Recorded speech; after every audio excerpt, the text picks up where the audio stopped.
variables aléatoires, introduction et notion d'espérance, tout ça sur un exemple. Voici un jeu. On lance un dé équilibré à 6 faces. Si on obtient 1, alors on gagne 2 euros. Si on obtient 2, 3, 4 ou 5, on perd 1 euro. Et si on obtient 6, on gagne 5 euros.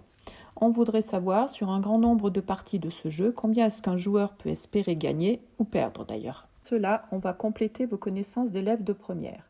Quand on lance le dé, on réalise une expérience aléatoire. Les issues possibles constituent l'univers de cette expérience. Le dé n'étant pas truqué, ces 6 issues sont équiprobables, de probabilité 1/6. Maintenant, à chacune de ces 6 issues, on associe un gain ou une perte. On parle alors de gain algébrique, ce qui nous permet de définir une fonction grand G sur l'univers U à valeur dans grand R. Cette fonction grand G s'appelle une variable aléatoire et comme l'univers est fini, on précise que c'est une variable aléatoire discrète. Nous allons maintenant définir la loi de probabilité de cette variable aléatoire grand G en associant dans un tableau à chaque valeur de grand G sa probabilité. La probabilité de perdre 1 euro, c'est la probabilité d'obtenir 2 ou 3 ou 4 ou 5 en lançant le dé. Or, ces 4 issues ayant pour probabilité 1/6, la probabilité de perdre 1 euro sera donc de 4/6.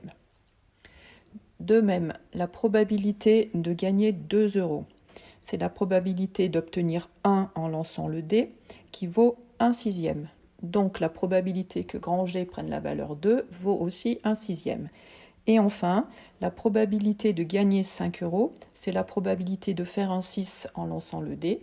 Cette probabilité est donc égale à 1/6.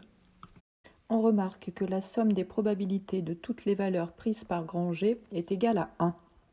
La réponse au problème qui était de trouver le gain algébrique espéré sur un grand nombre de parties s'obtient par le calcul de l'espérance de la variable aléatoire grand G.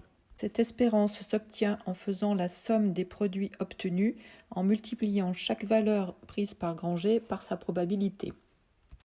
Ici, l'espérance est égale à 0,5, ce qui correspond donc à la valeur moyenne de G lorsque l'on répète un grand nombre de fois l'expérience, que l'on peut interpréter comme étant le gain moyen pour un joueur sur un grand nombre de parties.